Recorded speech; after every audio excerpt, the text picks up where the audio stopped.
Hello, everybody. We're very excited this evening to have Dr. Toni Bark with us. And I can't thank you all for all the great comments we've been getting. And we're just very, very excited to be able to sort of go a little bit deeper into the questions that everybody seems to be having. So I'm just going to give it about 10 seconds to get things started here. Let's see. I want to make sure everything's up. And will you come take a look with me? Okay, great. So again, Dr. Toni Bark, we're really excited you're here. And there are questions that you can answer that so many other people don't have the experience and the knowledge. And I guess where I wanted to start with you is really around this idea of medicine, why you got into medicine, and then integrative medicine, and what was that bridge for you? What really brought you into this? Oh, yeah. I mean, I think my story is very different than most people's because I went to med school kind of reluctantly. I did not ever really intend to practice mainstream medicine. So I grew up in a home that was, I wouldn't say really drastically alternative, but my parents were, like my dad already in the 60s was taking vitamins and supplements, and he would bring us down to the one health food store, which coupled as a soul food restaurant in downtown Chicago near the border where he worked. And by the time I was in junior high, my parents were going to spas, and then they came back and they were making their own peanut butter and bread because they wanted whole grain and unsweetened. And they started running every day or walking. My mom began walking. My dad started running. So I saw parents that were proactive in their health. I was a dancer always growing up. And then in junior high, decided to start running every day with my dad. So I took up running and daily workouts, and in addition to my dance classes, and then, and was skiing and became a ski instructor and a ski dancer, and was very committed to being in my body. And gave up, like in junior high, I went to 53 or 57 bar and bat mitzvahs between 7th and 8th grade. And I gave up in that period. So I stopped eating meat and I gave up white flour and sugar. So I wasn't eating all the junk food at all the bar, like the party food at the kids' part of the... In middle school? Yeah. Why? Why did you do that in middle school? I don't know, why I became so determined to be in great shape. And I think, for dancing, and I was really getting into my skiing, and I think I just wanted to be this, either professional. I wanted to be a professional skier. And I love dancing. And I think I just did it for those benefits. And then once I started running every day and eating better, gave up crap, I just felt invincible. I was also a teenager. So you feel invincible anyway, but I really felt invincible. And so it became part of I incorporated it into my psyche and just into my way of being. And so this, working out and eating healthy isn't new at all for me. It's really part of my makeup at a very early age. And, I saw my dad doing it, and I saw both my parents. They both lost weight. They were a little overweight. They both, were really focusing on, they both had gotten high blood pressure diagnoses and decided to take matters into their own hands. And, they just came over and left. They're in their mid 90s. They pass their driver's test every year. They're sharp. They travel my aunt's 100, wow. It's I don't want to be decrepit. I want to, my parents were a good example, and I took to it. I really, I loved, I've always loved being physically very in my body. I love being in my body because it's so easy in my work to be in my head, and to sit and just get all into the next research project. And then the next, I do so much intellectual work in my head work that to be in my body is just so freeing. And for those people who know me locally, they know me as that crazy woman on the beach in my bathing suit all year long, even in the winter. Doing yoga, African dancing, and running on the sand barefoot in a bathing suit in 25-degree weather in the winter, and getting in the water, right? So, I just took to it. It makes me feel alive and free, and it's what I like. I don't like sitting around and just watching TV. I mean, it's just not something, and I don't like, for me, I can appreciate food that people like. I understand like junk food, but the few minutes of feeling good isn't worth the low energy. Even like alcohol, like I like alcohol a little bit, but it takes energy away from me. So I don't drink it very often because I don't like feeling less energetic, if that makes sense. Very interesting. So just thinking a little bit about making the decision as a teenager that you were going to invest in getting into the body. Preteen. Yeah. While you're going to all these bat and bar mitzvahs, which is so amazing, 54 plus, that's crazy. Well, I grew up in a very Jewish neighborhood. I mean, that was amazing, actually, to have that many to go to. Yeah. That's a ton. Yeah. And so then to decide that you're going to be a doctor, but where I really want to understand is the bridge that you took going from being a doctor to an integrative doctor. And then I want to be able to share with everybody that's watching, like, what are the things that we can do now to learn from you to improve our lives and improve our well-being? So like I said, I went to med school. When I say reluctantly, I started off in archaeology and then anthropology and then psych major in college. And I always kind of thought I'd be an anthropologist and live this life of travel around the globe all the time or whatever. But in psych, I decided this is funny. I was like, well, I want factual stuff. It was like a little too wishy-washy for me. And I decided to apply for med school instead of psych grad school at the time. But I thought going into med school, I'll go to med school, maybe I'll do internship and residency, but I definitely want to be an acupuncturist. Like I definitely want to do Chinese medicine and acupuncture, but I want to be an insider so I can affect change. And that's why I'm going to bother to go to med school. And people will respect me more if I go through this training. And I like education and I like school. That's the truth. Mm-hmm. So I went to med school and really enjoyed the training and had fun through it. Like, it didn't stop me from living my life of dancing and dance classes and music and acting classes. It really didn't, actually. My parents joke and say I'm the only person they know who went to med school as a hobby on the side. Yeah, I read that about you. I can imagine. So everybody, I like to call part of it. Yes. Let me tell the reason I could do that is that I had a practice. I had a daily practice. So, I went to med school. I applied where there was cooperative note taking. So I went where, okay, I'm only going to have to take notes twice. The rest of the time I can use my time effectively and we all cooperatively note take. So I didn't even apply where they didn't cooperatively note take. And that's common in med school.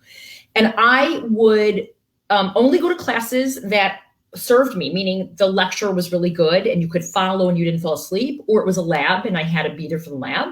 Otherwise, I got up, I worked out, I did I wasn't doing like a lot of breath work and yoga in those days, but I did my workout and my downtime. And then I sat for 5 to 6 hours straight, studying my notes, made all my own food. And then I was free.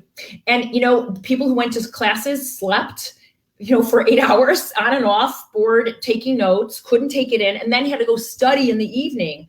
I didn't have to do that because I had studied all day, except for the days it was my turn to take notes. So were you doing keto? You've talked a lot about energy. Were you doing keto while you were going to med school?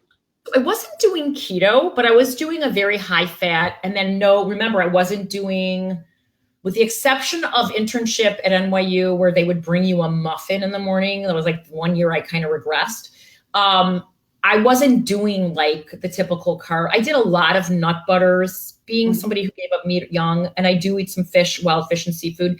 I relied a lot on nuts and peanut butter and sesame and tahini and olive oil and that stuff. And I did a lot of stir fried veggies, and I would bring like whole fat organic yogurt, and I was still doing some dairy in those days, and would put in seeds like flax and whatever. I don't think I could get hemp in those days, but I had flax seeds and pumpkin seeds and sunflower seeds. And I would bring a big tub of that with a piece of fruit for my food for the day while I was on call, right? So I wouldn't go after call. I hadn't slept for 36 hours. I would go straight to dance class, which was at least an hour and a half, if not 3 hours of dancing straight after. And then I'd go home and sleep. So I wouldn't go home and veg in front of the TV set and eat junk.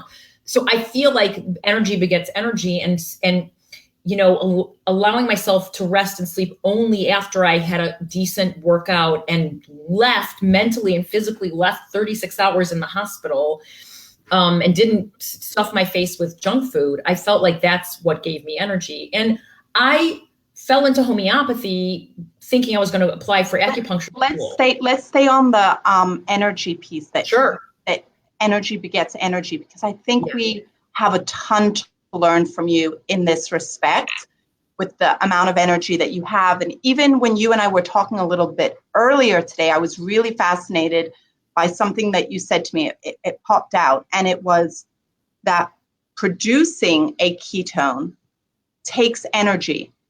So really, we're looking to use our ketones the most efficiently. So can you just tell us a little bit about when you got into ketosis, when you started to get into it, and now that it's been several years, have you been in it the whole time? I want your overview of you and keto.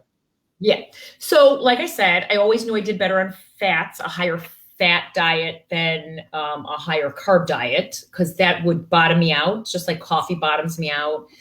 And so, but I wasn't keto. I was always like high fat, lower carb, healthy carbs, quinoa instead of rice, and whole grains if I did grain, and sourdough if I did bread.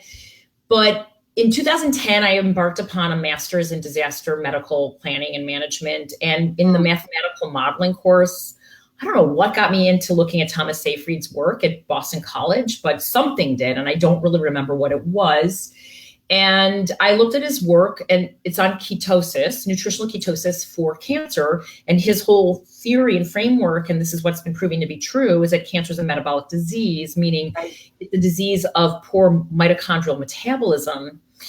And energy begets energy is actually true at the very cellular level, because mitochondria improve their metabolism and efficiency with more demands made on them, like exposing yourself to cold, exercising, exposing yourself to heat, and with less glucose. When they get fed a lot of glucose, and all carbohydrate is glucose to your mitochondria, it doesn't matter if it's from fruit or candy, carbohydrates are reduced to glucose in your mitochondria. And they become fat and lazy and poor, metabolically poorly efficient, and start becoming damaged and damage the cell. And so they don't like a lot of glucose. So energy, meaning when I go into the cold water and demand my body heat up, or when I exercise in the heat and demand that my body cool myself off, that's requiring energy demands of my mitochondria. They like flexing their muscles. They like working out. So that energy begets energy. If you don't overfeed your mitochondria, and you exercise, and you require your body, your mitochondria, to start making heat or cooling you off, you are exercising your mitochondria, and they become better and more efficient at producing energy, at producing heat, at cooling you off, at utilizing, especially if you're in ketosis, utilizing fats for fuel or ketones for fuel. And so you use both, and it depends on where in the body we're talking about. That's so interesting. So this energy begets energy. You've just shared with us this concept of our mitochondria inside each and every one of our cell, and our mitochondria is preferred food source, right? Not being glucose. That's a phenomenal insight and perspective. And that's the way you're looking at your health and thinking about your energy. Yes. And it's also, and you could still overeat being in keto. Like you can just eat tons, I almost swore, tons and tons of fat. I have a potty mouth. I'm sorry. I'll censor myself. Tons and tons of fat. So mitochondria get damaged this way. You give them too much fuel. You don't expend enough fuel. Those are the two most common ways we grow cancers and become diabetic. And so you either give yourself too much fuel, or you don't expend enough fuel. So, and glucose, there's also, then you get to the biochemistry of using fats for fuel versus glucose for fuel. And there's more oxygen per unit of ATP produced on a glucose molecule than there is on a fat or ketone molecule. So you cause more reactive oxygen species, which is why we make antioxidants and take antioxidants. And it's really turning out that making your own antioxidants is a better way and more effective than taking a lot of antioxidants. Hasn't really panned out in most cases. There's exceptions. So, if you can fuel your mitochondria with less reactive oxygen species, and when you read that, it'll say ROS, then you're causing less damage. Now, all these things are push-pull, meaning we need some reactive oxygen species to stimulate antioxidant production at the cellular level. When you exercise, you make them. Just utilizing oxygen, which you can't help but do, creates them. So there's always a redox, what we call the redox potential of push-pull. And so, of course, you can't just block all reactive oxygen species. To some degree, we need some, because we need to produce superoxide dismutase and glutathione and all these things that are triggered with oxidative damage. So, but there's a balance, And so looking at your recovery, and that's a whole other story, looking at your recovery, if you work out, you can tell there's certain things, like I wear this Oura ring, which I can read my heart rate variability and during sleep what my resting heart rate was. And I can tell if I've overtaxed myself and if I should take it a little easier the next time I'm exercising. But that, I believe, is probably going to pan out to be, if you overtax yourself physically, then you're creating probably more, you're breaking down more tissue and maybe creating more oxidative damage than you're repairing. So, that's another story, but you understand what I'm talking about. It's Absolutely. a delicate balance. So tell us when you read Thomas Seyfried's work. Right. When did you get into keto yourself? When was that? Okay. So 2010, I started modeling for my mathematical model course, shrinking glioblastomas with ketosis. Of course, that's the type of modeling you are doing, but you could be doing other modeling. But it has to be a glucose-restricted diet. You can't just take exogenous ketones and think that's going to work. For this case, for shrinking cancer, no. Or for losing weight, no. For brain injury, yes. But so I started doing that. You can't just take exogenous ketones. So for everybody, there's a difference between glucose too. Endogenous and exogenous ketones, right? So that exogenous is an outside source. Yep. And endogenous is the internal source that we make, like endocannabinoid and endorphin. We make these things, right? Endogenously inside. Right. And so I started modeling it, and I started calling Seyfried and emailing him, and he was so generous. And so I started working with my cancer patients using ketogenic diets.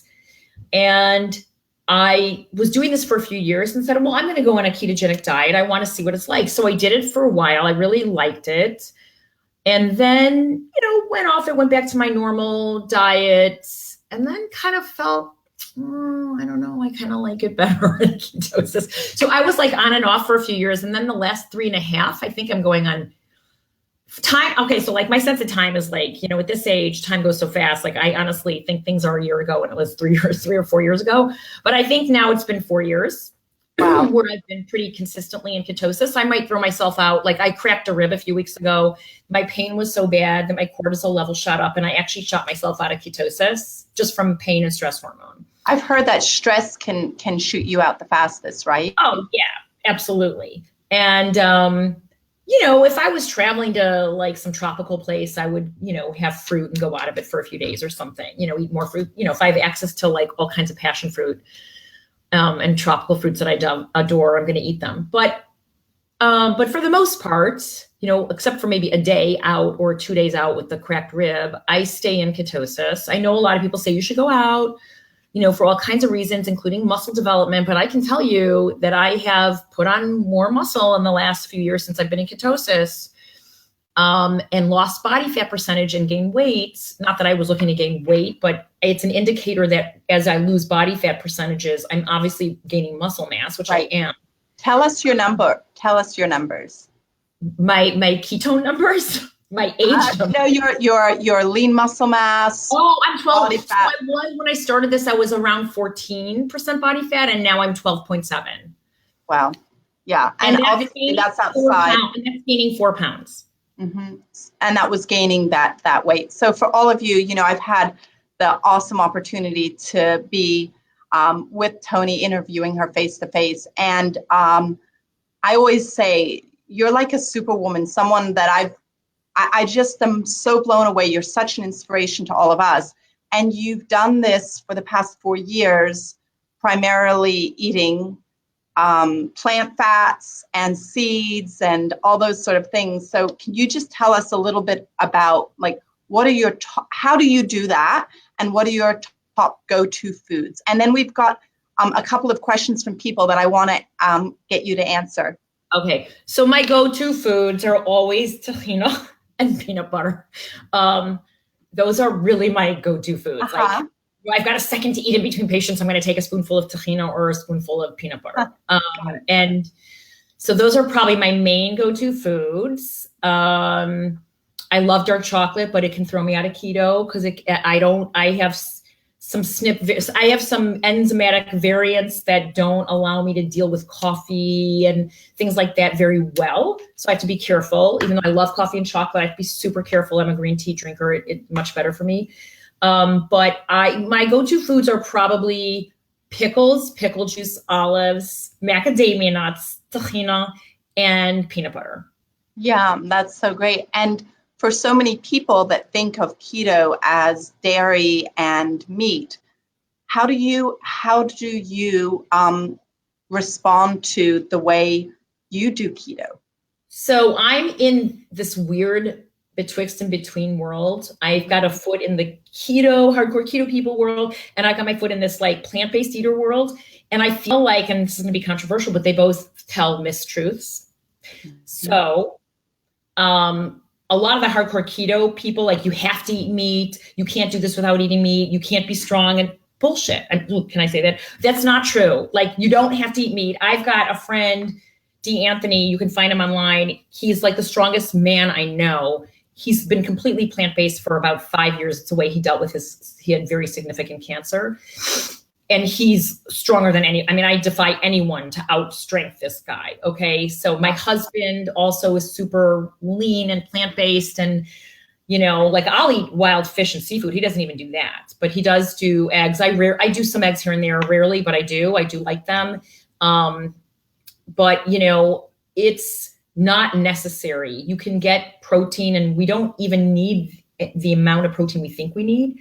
And a lot of that is, if you're a meat eater, you eat protein. About a third of the animal protein you eat is going to make up your glucose. It's there to keep your glucose production elevated and to maintain it. And so that's that camp. And then the vegan, plant-based, and they're two different things, but I've been in some movies, like I was in Food Choices, and I love the message of why people should be vegan and give up dairy and meat. I do love it. I'm ethically and environmentally completely behind that. But it's not true that animal fat, that you wear the fat you eat.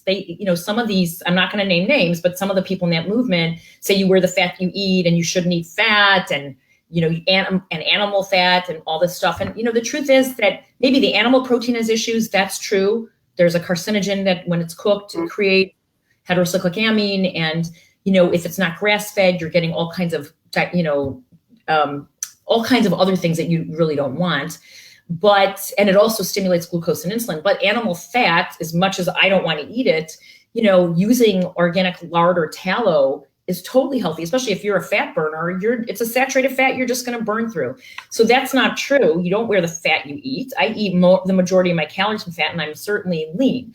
So I feel like there is misinformation on both sides. And I'm kind of like, look, for cancer patients, I really want them to be plant-based. I want their insulin levels low. I want their glucose levels low. You don't have to worry about like going out, like, is this grass-fed beef or was it eating Roundup Ready corn and soy, which is what most animals are eating. And then deuterium. Deuterium is this other piece of the puzzle, which is a heavy hydrogen. And it's stored in glucose. It's stored in starches. So if you want to deplete deuterium from your system, which is shown to go hand in hand with glucose and fueling cancers, you take deuterium depleted water and then you go into a plant-based ketogenic diet to reduce your exposure to deuterium. So, unless you eat meat that's been grass-fed, and that's a way of doing it too. If it's an organic grass-fed, you're getting a lot, because greens actually help deplete deuterium. So there's a lot of reasons to do it. And then if you're an environmentalist or it's an ethical issue for you, there's a lot of reasons why. For me at 12 and 13, I decided if I couldn't execute the animal myself, if I wasn't okay killing the animal myself, I'm not eating it. And that's when I gave it up. Like, I'm not going to eat I'm not eating the animal unless I kill it myself. You know, meat doesn't come from a package on the grocery store. There's been a live animal that was killed for that meat. And if you're a hunter and you kill your own animal and you know, whatever, and that's great, and you honor it, and like, you know, that's far and few between most meat eaters, right? So I feel like we're destroying the planet from an environmental standpoint with farming and dairy farming, and there's a whole ethical thing for me with sentient beings, but you know, not for everybody, and I understand it. And so from a health perspective, which is what we're talking about today, you know, there's reasons to keep your insulin levels low, and also to keep heterocyclic amines low, and to keep the deuterium levels as low as you can. So there is some compelling reasons to have more plant-based, and plant-based means you're plant-based. You might have some wild salmon in Alaska or where you're traveling. You might have something made with egg. You might have, I don't know, like a little bit of honey on something. But for the most part, you're basing your things in plants. And that usually means non-grain plants. Whereas a vegan who's strict isn't going to veer off, right? And that's fine too. But I think plant-based gives you a little bit more room. You know, when I travel, I'm not going to opt for the plate of pasta. I'd rather have the wild sea bass, you know, because I don't want to get out of ketosis, and I can fish. So I'm okay eating fish and seafood because I will, you know, if I wanted to or needed to, I have no problem doing that. I eat less and less of it as time goes on. But I don't know if that explained the two camps. But I think it definitely does. I want to get a couple questions in real quick that people have been asking. Thank you guys for all the great questions. And the ones that we don't get to now, we're going to see if we can get Dr. Toni to answer them a little bit later. But this is one question coming from Jonah. In what conditions, this goes back to the mitochondria, are mitochondria when you have been struggling with inflammation or autoimmune disorders for some time? Is it reversible? Yes, absolutely. Oh my God. So first of all, we have cells have hundreds to thousands of mitochondria per cell. It's not like one mitochondria for the cell. And mitochondria go through mitophagy, which means when you do the right thing for your mitochondria, the damaged mitochondria will start dying. There'll be signals to the damaged ones. Okay, we need you to die because we need new mitochondria coming here. Right. So we got to make room for you. Right. So when you start exercising, cold water exposure, heat exposure, and you get rid of the excess food, and especially the excess, the carbohydrates, the glucose, you start producing better mitochondria, more efficient mitochondria. The damaged mitochondria start dying off. People always think they need to spend a lot of money on supplements. It's really not what you take. It's what you don't ingest. It's what you don't do is more important. Like for my cancer patients, I have them fasting for 7 days. I put them in a fat fast first. That is so much more powerful than anything else you could be taking. There are, you know, I do give supplements and I do recommend some, but my point is that our bodies have way more power in them to heal ourselves if we know how to hack them than all these expensive things you could be buying, whether it's or supplements or exogenous ketones or whatever. Yes, that's so powerful to hear that, and so inspiring. So on that note, we're going to say goodbye to everyone. Bye. And we're here to answer your questions and excited to keep this conversation around keto and the opportunity. Toni, Dr. Toni, what you give us, having your medical background and your adventure and leadership is just so powerful. And I really deeply believe, which is why I really am so honored that you're here talking with us. I really believe that you can teach us so much about our own health. So thank you for this. It's been great. You're welcome. See you soon. See you.